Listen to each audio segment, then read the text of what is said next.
Kisah karomah Kiai Cholil Nawawi Pasuruan sekitar tahun 1925 Masehi, 1343 Hijriah. Lahirlah seorang bayi laki-laki dari pasangan Kiai Haji Nawawi bin Nur Hasan Sidogiri dengan Nyai Nazifah. Di kemudian hari, bayi itu diberi nama Muhammad Cholil. Nama itu adalah pemberian dari Syekhona Cholil Bangkalan. Konon, Mbah Cholil mengatakan bahwa kelak Cholil kecil akan menjadi penggantinya. Ketika beliau masih di dalam kandungan, Kiai Nawawi Sepuh beserta istrinya pergi ke Madura untuk meminta doa dan barokah kepada guru beliau Syekhona Cholil Bangkalan Madura. Mbah Kiai Cholil berkata dan berpesan, "Mon kanak area lahir sengah, beri nyama Cholil, polanah reyah tang penaros." Ingat, kalau anak dalam kandunganmu lahir beri nama Cholil ya, karena dia adalah penerus saya. Ada sebuah kisah menarik di mana beliau oleh Allah diberikan karomah yang mirip dengan Mbah Syekhona Cholil Bangkalan Madura. Kiai Cholil Sidogiri adalah seorang figur hamba Allah yang cinta ilmu pengetahuan dan memiliki makom yang sangat tinggi. Beliau juga termasuk berkawan akrab dengan Mbah Kiai Hamid Pasuruan. Suatu ketika seorang santri beliau bertamu ke dalam beliau dan disuguhi makanan dan minuman. Kebetulan sang santri entah sedang berpuasa sunat ataukah berpuasa karena mendalami ilmu hikmah, sehingga santri tersebut menolak tawaran Kiai Cholil. Akhirnya Kiai dawuh, tirakatnya santri pondok Sidogiri itu dua hal, yaitu rajin belajar menuntut ilmu di pondok, dan istiqomah sholat berjamaah. Sama halnya dengan kebiasaan Mbah Kiai Maksum Lasem, beliau akan cepat-cepat menyuruh santrinya yang berpuasa, entah puasa sunnah atau yang lain, untuk berbuka jika sang santri mendapat tugas mengisi bak mandi atau tugas yang berhubungan dengan hajat orang atau santri banyak. Kiai Mustafa Lekok Pasuruan adalah wali Allah yang menjabat sebagai sekretarisnya para wali. Ketika ditanya bagaimanakah makom Kiai Cholil Sidogiri, beliau menjawab, Kiai Cholil Sidogiri itu muqarrabin yang sangat-sangat dekat dengan Allah. Kisah lain ketika masih kecil Kiai Cholil berteriak tanpa ada sebab yang jelas. Kiai Cholil kecil berteriak, "Meduro kiamat bah! Meduro kiamat bah! Meduro kiamat bah!" Pungkasnya, Kiai Nawawi yang pada saat itu mendengar teriakan putranya menjadi bingung sambil berkata, "Ono opo Lil? Ada apa Lil? Meduro kiamat bah, Madura kiamat abah," ucap Kiai Cholil kecil. Sore harinya Kiai Nawawi mendengar kabar ternyata Syekhona Cholil Bangkalan Madura telah wafat. Meninggalnya seorang wali berarti hilangnya tonggak untuk menahan azab Allah. Ruh sesama wali itu saling mengenal. Kisah lain Gusmik ketika beliau masih kecil berteriak dengan keras di hadapan ayahnya Mbah Kiai Jazuli Pelosok Kediri, "Abah abah onok dayo gede abah dua, abah ada dua orang tamu agung menuju pondok." Selang tidak berapa lama datangnya Mas Gozi diantar ayahnya Mbah Kiai Nur Hasan Sidogiri dan pamannya Mbah Kiai Cholil Sidogiri datang untuk memasukkan Mas Gazi mondok di Ploso di pondoknya Kiai Jazuli. Hari demi hari pun berlalu. Cholil kecil tumbuh sehat. Kini, beliau mulai mengeja huruf, mempelajari kitab-kitab salaf.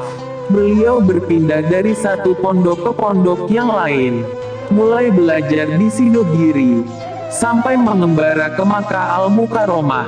Konon, beliau juga pernah nyantri di pondok pesantren Sarang Jawa Tengah. Saat itu, Sarang diasuhi oleh Kiai Haji Zubair, ayahanda Kiai Haji Maimun Zubair. Beliau begitu tekun mengaji dan mengkaji. Di samping itu, secara sembunyi-sembunyi beliau mengisi jeding Kiai Haji Zubair.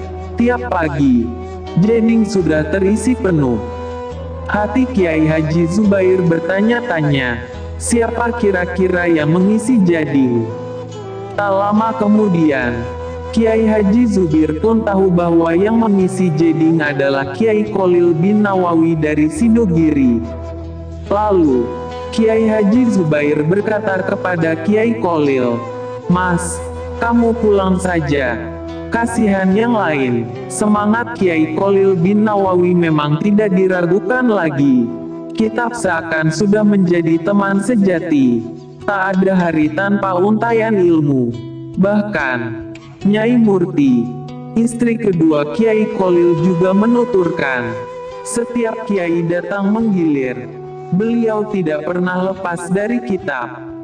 Malah menjelang tidur pun beliau masih terus membaca kitab hingga akhirnya tertidur. Selain itu, Kiai Kholil juga istiqamah mengajar. Seakan tidak ada kata libur dalam kamus beliau. Setiap ada kesempatan, beliau pasti mengajar. Mengajar adalah amal baik yang dijadikan tirakat oleh beliau. Konon, suatu ketika Kiai Kholil mengajak Ustadz Abdurrahman Syakur untuk menghadiri undangan dengan menaiki dokar. Di sela-sela perjalanan itu Kiai Kholil menyempatkan mengajarinya ilmu faraid. Alhamdulillah, sampai sekarang pelajaran yang diberikan Kiai Kholil masih melekat. Prinsip Kiai Kholil Nawawi adalah lazimul mutalaah wal jamaah tananul uluman nafiyah. Tekunlah belajar dan sholat berjemaah. Niscaya kau peroleh ilmu yang bermanfaat. Kebiasaan lain yang sangat beliau tekuni adalah sholat berjemaah. Bisa dikatakan Kiai Kholil sampai ajal menjemput tidak pernah meninggalkan sholat berjemaah. Pada saat sakit pun beliau masih menyempatkan diri untuk sholat berjemaah. Sholat terakhir beliau adalah sholat Isya, yang dilanjutkan dengan sholat tarawih. Waktu itu, beliau sudah sakit parah. Beliau sudah tidak mampu sholat berdiri. Namun, dengan tekad menancap di hati beliau melangkah ke masjid untuk bermakmum pada Kiai Haji Abdul Alim. Dengan tawadhu, beliau bertanya kepada Kiai Haji Abdul Alim apakah beliau sudah bisa sholat duduk. Setelah itu, beliau sholat bermakmum pada Kiai Haji Abdul Alim. Kiai Kholil Nawawi adalah seorang yang begitu peduli pada masyarakat kecil. Beliau begitu kasihan pada mereka. Jika ada orang menjajakan dagangan ke dalam beliau menjelang lebaran, hampir pasti beliau selalu membelinya. Beliau tidak tega jika pedagang kecil itu pulang dengan tangan hampa. Untuk sementara, barang itu akan disimpan di dalam. Ketika hari raya tiba, beliau membagi-bagikan barang itu pada tetangga. Kiai Kholil juga menyediakan padi untuk masyarakat. Di dalam beliau ada 2 lumbung padi. Satu untuk keperluan dalam, yang satu untuk persediaan takut masyarakat membutuhkan. Suatu ketika, panen gagal, masyarakat kelaparan. Mereka pun berduyun-duyun mendatangi dalam Kiai Kholil. Lumbung persediaan untuk dalam pun ikut habis. Akan tetapi, masih belum mencukupi. Masyarakat ada yang tidak kebagian. Lalu, Kiai Kholil menangis. Beliau sedih karena merasa tidak bisa membantu masyarakat dengan maksimal. Kiai Kholil begitu arif memandang kehidupan dunia. Menurut beliau kehidupan dunia hanya perjalanan menuju keabadian. Kehidupan dunia hanya untuk memperbanyak bekal untuk kelak di akhirat. Suatu hari, Kiai Kholil mengadukan perasaannya pada Kiai Haji Kholid. "Lid, aku sekarang susah," kata Kiai Kholil. "Susah kenapa Kiai?" tanya Kiai Haji Kholid. Lalu, Kiai Kholil menjawab, "Setiap kali saya sedekah, Allah Subhanahu wa Ta'ala langsung membalasnya. Kemarin, saya sedekah sarung kepada orang. Tak lama kemudian ada orang mengantarkan sarung 10 helai ke rumah. Beberapa harinya lagi, saya bersedekah.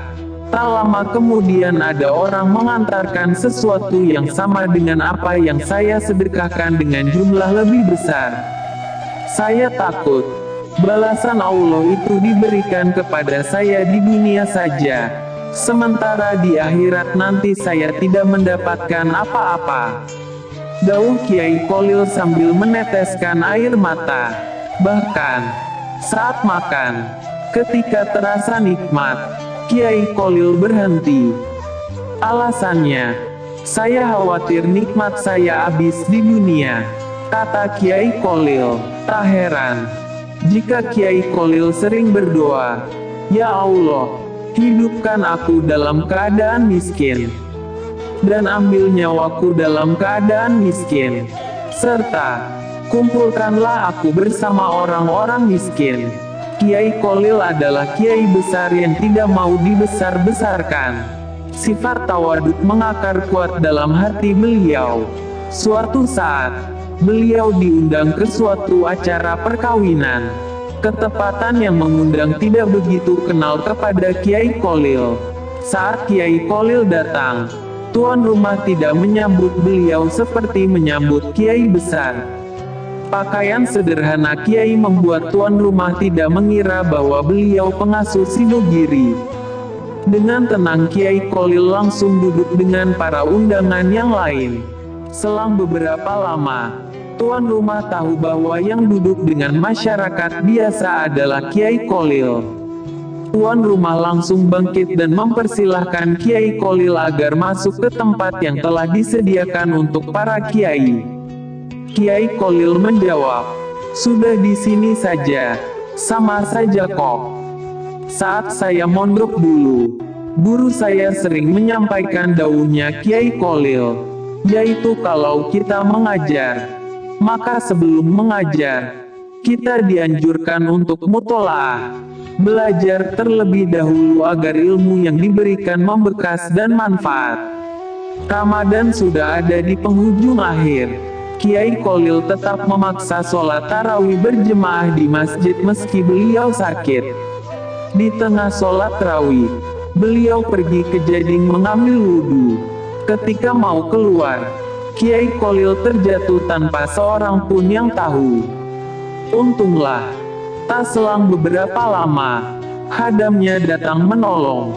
Si hadam langsung memeluk Kiai Kholil sembari berdiri untuk diangkat ke dalam. Tapi tak lama kemudian beliau menghembuskan nafas terakhir. Tanpa terasa, air mata tumpah. Isak tangis terdengar sayup-sayup. Hati juga tak kalah sedih karena tak rela kehilangan sang kiai. Beribu-ribu orang hadir memberikan penghormatan terakhir. Dengan mata berkaca-kaca, mereka mengenang dengan doa. Saat itu, keranda seakan berjalan di ujung jari. Karena banyaknya orang yang memikul, bahkan tikar yang menjadi alas keranda menjadi rebutan sampai habis. Mereka menginginkan secuil berokah dari Kiai Kholil bin Nawawi. Kiai Kholil wafat pada malam Senin Pon, tanggal 21 Ramadan tahun 1397 Hijriah atau tanggal 5 September tahun 1977 Masehi. Dan dihauli di Pondok Pesantren Sidogiri setiap tanggal 21 Ramadan, sore menjelang maghrib. Semoga kita dapat meneladani dan mengikuti jejak perjuangannya. Semoga kita diakui sebagai santrinya, baik di dunia maupun di akhirat nanti. Amin. Semoga kita semua mendapatkan barokahnya dan diakui sebagai santrinya oleh beliau. Amin amin amin ya robbal alamin.